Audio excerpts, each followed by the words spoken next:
Your subscription and support are appreciated for the upcoming video on the national movement in Kerala. Hello guys, എല്ലാവർക്കും പുതിയൊരു വീഡിയോയിലേക്ക് സ്വാഗതം. എല്ലാവരും ഈ വീഡിയോ മൊത്തം കാണുക. നിങ്ങൾ തരുന്ന സപ്പോർട്ടിനൊക്കെ ഒരുപാട് നന്ദി. അപ്പോൾ ഇറ്റ്സ് അനഘ സ്റ്റഡി വേൾഡ്. നമുക്ക് തുടങ്ങാം അല്ലേ?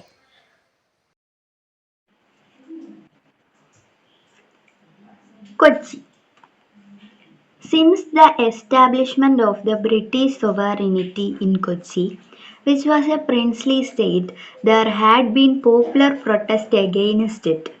The initial protests were aimed at establishing good governance.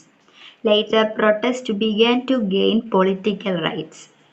എന്താണ് ഇവിടെ പറയുന്നത് നമുക്ക് നോക്കാം.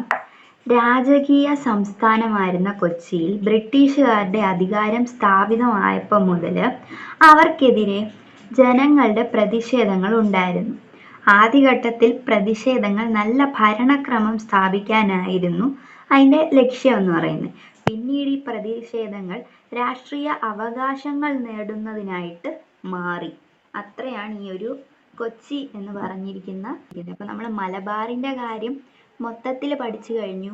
അപ്പോൾ ഇനി നമുക്ക് കൊച്ചിയാണ്. കൊച്ചിയുടെ ആ ഒരു ഇൻട്രൊഡക്ഷൻ വായിച്ചു. അവിടെ ആദ്യം തന്നെ നമുക്ക് ഇലക്ട്രിസിറ്റി സ്ട്രൈക്കാണ് കൊടുത്തിട്ടുള്ളത്. ഇലക്ട്രിസിറ്റി സ്ട്രൈക്ക് നമുക്ക് നോക്കാം. Electricity strike. The Diwan of Kochi, R.K. Shanmugan Chetty, decided to hand over the electricity supply of Thrissur to a private company. In 1936, there was a popular uprising against the decision, although the government suppressed the protest. This strike helped mobilize people to the forefront of protest. എന്താ പറഞ്ഞിരിക്കുന്നത് നോക്കാം. Electricity strike. കൊച്ചിയിലെ ദിവാനായിട്ടുണ്ടായിരുന്ന R.K. Shanmughan Chetty തൃശ്ശൂരിലെ വൈദ്യുതി വിതരണം ഒരു സ്വകാര്യ കമ്പനിക്ക് കൈമാറാൻ തീരുമാനിച്ചു. 1936 ഈ തീരുമാനത്തിനെതിരെ വ്യാപകമായ ജനപ്രക്ഷോഭം ഉയർന്നു.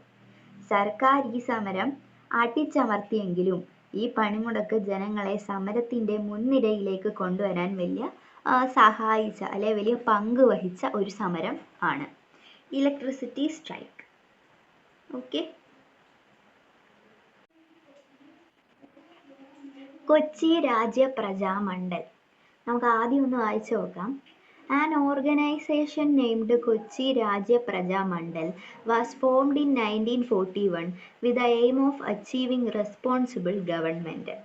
കൊച്ചി രാജ്യ പ്രജാമണ്ഡലം എന്നൊരു സംഘടന 1941 ബാധ്യതയുള്ള ഭരണകൂടം അല്ലെങ്കിൽ റെസ്പോൺസിബിൾ ഗവൺമെന്റ് എന്ന ആ ഒരു നയത്തെ അല്ലെ ആ ലക്ഷ്യത്തെ സ്ഥാപിക്കാനായിട്ട് രൂപീകരിക്കപ്പെട്ടു. ഇക്കണ്ട Warrier, Panampilly Govinda Menon and V.R. Krishnan Ezhuthachan led the activities of the പ്രജാമണ്ഡൽ. പ്രജാമണ്ഡലത്തിന്റെ പ്രവർത്തനങ്ങൾക്ക് ഇക്കണ്ട വാര്യർ, പനമ്പിള്ളി ഗോവിന്ദ മേനോൻ, V.R. കൃഷ്ണൻ എഴുത്തച്ഛൻ എന്നിവരാണ് നേതൃത്വം നൽകിയത്. It was decided to hold a nationwide protest to achieve responsible government, and 29 July 1946 was observed as Responsible Government Day. അതായത് ഉത്തരവാദിത്തമുള്ള ഭരണകൂടം നേടുന്നതിനായി രാജ്യമൊട്ടാകെ ഒരു പ്രതിഷേധം സംഘടിപ്പിക്കാൻ അവർ തീരുമാനിച്ചു. അതിൻ്റെ ഭാഗമായിട്ട് 1946 ജൂലൈ 29 റെസ്പോൺസിബിൾ ഗവൺമെന്റ് ഡേ ആയിട്ട് അവർ ആചരിക്കാൻ തീരുമാനിച്ചു. Later, the പ്രജാമണ്ഡൽ merged with the Indian National Congress. അതിനുശേഷം പ്രജാമണ്ഡലം ഇന്ത്യൻ നാഷണൽ കോൺഗ്രസുമായിട്ട് ഒന്നായി. അത് രണ്ടും കൂടെ ഒന്നായി. ഇക്കണ്ട Warrier became the prime minister and the first Congress ministry came to power in Kochi. അതുകൊണ്ട് തന്നെ ഇക്കണ്ട വാര്യർ കൊച്ചിയുടെ പ്രധാനമന്ത്രിയായി. കൊച്ചിയിൽ ആദ്യ കോൺഗ്രസ് മന്ത്രിസഭ അധികാരത്തിൽ എത്തി. ഇതൊക്കെയാണ് കൊച്ചി രാജ്യ പ്രജാമണ്ഡൽ അതിൻ്റെ കാര്യങ്ങൾ.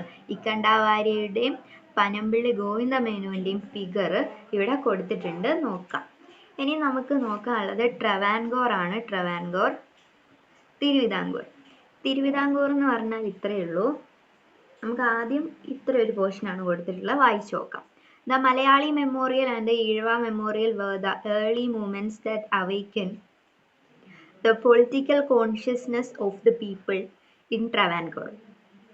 അതായത് തിരുവിതാംകൂറിലെ ജനങ്ങളുടെ രാഷ്ട്രീയ ബോധം ഉണർത്തിയ ആദ്യകാല പ്രസ്ഥാനങ്ങളായിരുന്നു മലയാളി മെമ്മോറിയലും ഈഴവ മെമ്മോറിയലും ഒക്കെ. മനസ്സിലായോ?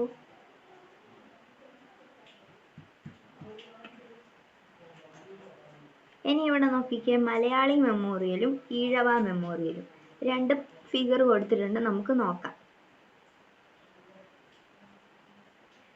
അപ്പോൾ ആദ്യം മലയാളി മെമ്മോറിയൽ.